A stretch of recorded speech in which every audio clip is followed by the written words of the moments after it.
Hello everyone. Today I am going to cover up how to identify the case of HIV in community. अगर symptom sign and symptom हैं, अगर किसी में sign and symptom है तो वो क्या साइन एंड सिम्टम होते हैं जिनसे हम HIV के केस को आइडेंटिफाई करते हैं। क्या HIV के साइन एंड सिम्टम ना होते हुए भी कोई HIV पॉजिटिव हो सकता है। क्या लैब टेस्ट हैं जो कराने पड़ते हैं। हाँ, as per the WHO recommendations क्या केस डेफिनीशन है HIV सर्विलांस के लिए, कि what is the case definition of positive HIV patient, कि हम उसे HIV केस में काउंट करेंगे। This all I would cover up in this screening test, the diagnostic test, the window period, all I would cover up during this presentation. कैसे पता करेंगे कि blood में HIV का इन्फेक्शन है। उसके लिए ब्लड टेस्ट कराने होते हैं। स्क्रीनिंग टेस्ट बोलते हैं HIV को आइडेंटिफाई करने के लिए। इम्यूनो ऐसा करना पड़ता है जिसे बोलते हैं एलाइजा। ब्लड में HIV के एंटीबॉडी को डिटेक्ट किया जाता है through enzyme linked immuno assay, that is called ELISA. And single test पे हम कंफर्मेशन नहीं करते हैं। One is screening test and the second is confirmatory test, जो वेस्टर्न ब्लॉट टेस्ट होता है। उसके थ्रू हम ये कंफर्म करते हैं कि this is the blood is infected with the HIV virus. But what we detect in blood, we detect either antigen or antibody in the blood. Antibody is prepared against the virus. जब virus शरीर को attack करता है तो blood में हमारे antibody बनना शुरू हो जाते हैं। तो ये जो एंटीबॉडी होते हैं कुछ टाइम लेते हैं ब्लड में अपीयर होने के लिए, जिसको विंडो पीरियड कहते हैं। HIV के लिए विंडो पीरियड 3 वीक्स का होता है। तो 3 वीक्स में डेफिनेटली 3 वीक्स के बाद ये एंटीबॉडी अपीयर होना शुरू होते हैं। इस विंडो पीरियड के दौरान अगर हम एंटीबॉडी की जांच करेंगे तो हो सकता है कि स्क्रीनिंग टेस्ट निगेटिव आए, इसलिए second confirmatory test western blot test किया जाता है। Now coming to the antibodies and antigens जो रिस्पॉन्सिबल होते हैं ब्लड में इन्फेक्शन को डिटेक्ट करने के लिए, इधर HIV एंटीबॉडी थ्रू इम्यूनो एसे और HIV RNA या फिर itself HIV DNA component of that virus, and या फिर one ultra sensitive antigen, that is P24 antigen, that is highly sensitive for detection of the antigen HIV infection। जल्दी appear हो जाता है ये ब्लड में। सो इसके थ्रू आइडेंटिफाई करते हैं। दूसरी ध्यान देने वाली बात यह है कि जो 18 महीने से कम के बच्चे होते हैं उनमें हम एंटीबॉडी टेस्ट पे रिलाई नहीं करते हैं, बिकॉज एंटीबॉडी जो बच्चों में होते हैं इनिशियल 6 मंथ के तक तो मैटरनल एंटीबॉडी ही रहते हैं, और antibody test could be misleading in this period. So at that period we rely upon the antigen test, that is the P24 antigen. Antibody test पे रिलाई नहीं करते अंडर 18 मंथ में। सो in nutshell, in one sentence we can say the presence of the HIV antibody or antigen by means of screening or diagnostic test is confirmatory of the infection for the HIV infection in the blood. The usual duration of window period is 22 days, approximately 3 weeks average, and 99% of जो लोगों में होता है 3 months के अंदर infection, with in 3 months of the infection antibody detect हो सकती है। 99% लोग एंटीबॉडी के लिए पॉजिटिव होते हैं अगर HIV इन्फेक्शन हुआ होता है 3 months के अंदर। And what is the advantage of carrying out the confirmatory test over the screening test if the status of the screening test is indeterminate। मान लो कि उसमें एंटीबॉडी का सही से डिटेक्शन नहीं हो रहा है या पता नहीं चल रहा है कि इट्स पॉजिटिव और नेगेटिव। इनडिटर्मिनेट जब बोलते हैं जब पॉजिटिव और नेगेटिव कोई भी स्टेटस क्लियरली नहीं कहा जा सकता, या फिर नेगेटिव है तो कंफर्म करने के लिए confirmatory test, that is western blot और रिवर्स ट्रांसक्रिप्टेज RT-PCR टेस्ट है, जो कि reverse transcriptase polymerase chain reaction भी बोलते हैं, जिसे RT-PCR भी बोलते हैं वेस्टर्न ब्लॉट को। तो वो लगाते हैं। और व्हाट इज़ द एडवांटेज, एक तो कंफर्म करना, इनडिटर्मिनेट केसेस में भी पता चल जाना कि whether, and also type 1 HIV infection है कि HIV 1 टाइप का वायरस है और HIV 2, दो तरीके के वायरस के स्टेन्स होते हैं, तो कौन सा वाला है ये भी कंफर्मेटरी टेस्ट से पता चल जाता है. Now what about the P24 antigen. P24 antigen जो है इन्फेक्शन के 11वें दिन ब्लड में अपीयर हो जाता है, a bit earlier than the antibody. So this is the added advantage of checking the P24 antigen as compared to the antibody also. जहाँ पे एंटीबॉडी से डिटर्मिनेशन पॉसिबल या कंक्लूजन नहीं है तो hyper sensitive antigen P24 antigen करा सकते हैं. सो ये आपके total screening and confirmatory test HIV के लिए किए जा.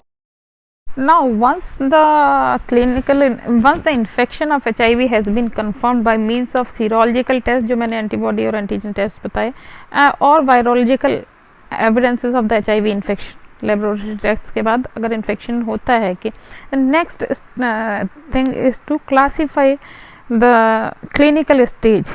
There are 4 clinical stage as per WHO for HIV infection.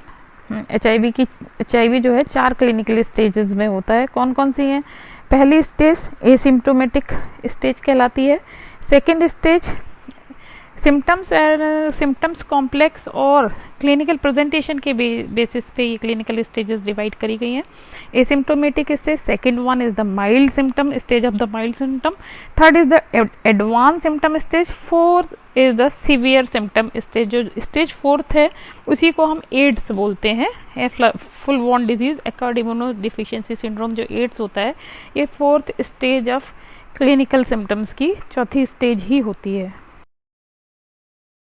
The whole population is divided into 2 groups. Less than 15 years of age group को चिल्ड्रन में include किया गया. तो childhood population के लिए क्लिनिकल जो साइन एंड सिम्टम है 4 stage 1, 2, 3, 4 में डिवाइड किए गए हैं. उनके क्राइटेरियन अलग हैं. और जो एडल्ट पॉपुलेशन HIV के क्लिनिकल केस डेफिनेशन के लिए वो 15 साल से बड़े सारी पॉपुलेशन को, more than 15 years of population is taken as adolescent and adult population. So 15 years of age is clinical cutoff criteria for the childhood population. And childhood population के लिए चारों stages different है और adult population के लिए चारों stages के clinical criteria different है. Now, one by one in the adult population, greater than adult and adolescent populations, we would see the clinical staging. जैसे कि stage 1 में मैंने बोला either they are the asymptomatic or they can present only with the generalized persistent generalized lymphadenopathy as the first symptom. This is the only presentation in the stage 1. Now, in adult and adolescents, the stage 2 can present only with the moderate unexplained weight loss. Moderate weight loss कब बोलेंगे? When weight loss is less than 10% of the normal measured body weight. And recurrent respiratory tract infections हो सकते हैं, जैसे sinusitis, tonsillitis, otitis media. respiratory infections के साथ recurrent बार बार उन्हें infection और सर्दी जुकाम खांसी बुखार इस तरीके की कंप्लेन बार बार हो रही हैं. हर्पीज़ या फिर कोई recurrent fungal infection, recurrent oral ulceration and pleuritic और skin infection like seborrheic dermatitis और फंगल और नेल इन्फेक्शन, ये सारी चीज़ें सेकेंड स्टेज में मिल सकती हैं. Any one of these can be the clinical findings of the second stage of the AIDS in adult and adolescents. Clinical stage third में सीवियर वेट लॉस कब बोलेंगे? Weight loss is unexplained severe weight loss कब बोलेंगे? When more than 10% of the presumed और measured body weight is lost. And unexplained chronic diarrhoea longer than 1 month duration, unexplained fever, persistent fever more than 37.6 degree Celsius और intermittent और constant longer than 1 month duration. 1 महीने से ज़्यादा बुखार आता है या फिर 1 महीने से ज़्यादा डायरिया परसिस्ट करता है या 10% से ज़्यादा ओरिजिनल बॉडी वेट का लॉस है, किसी भी वेट लॉस बोलेंगे. And other infection like candidiasis है, परसिस्टेंट है, treatment not responding to treatment, hairy cell leukoplakia, pulmonary tuberculosis also may company the along with other infection. और बैक्टीरियल इन्फेक्शंस भी हो सकते हैं साथ साथ, severe bacterial infection pneumonia, emphysema. And even the acute necrotizing ulcerative stomatitis, gingivitis, and unexplained anemia less than 10 gram per day, hemoglobin concentration, neutropenia, and thrombocytopenia. All these can be found in the stage 3rd.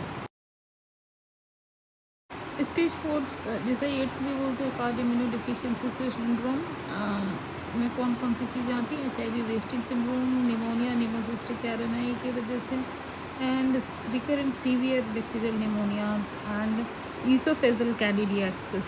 Oral candidiasis 3rd phase में था. ऐसे ही pulmonary tuberculosis was in 3rd phase, and extra pulmonary in the tuberculosis in 4th.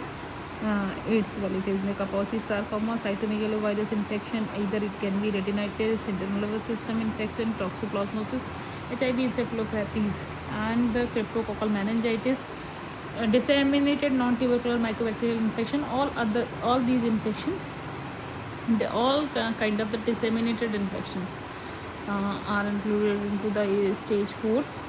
Stage 4th, invasive cervical carcinoma, atypical disseminated leishmaniasis. All these are kept under stage 4. Cell mediated immunity, as we all know, work good for fighting against the जो HIV AIDS है उसके infection के लिए जो fight करती हैं वो CD4 T cells होती हैं. अगर उनका नंबर डाउन होता है तो obviously the immunity goes poor and infection Wars.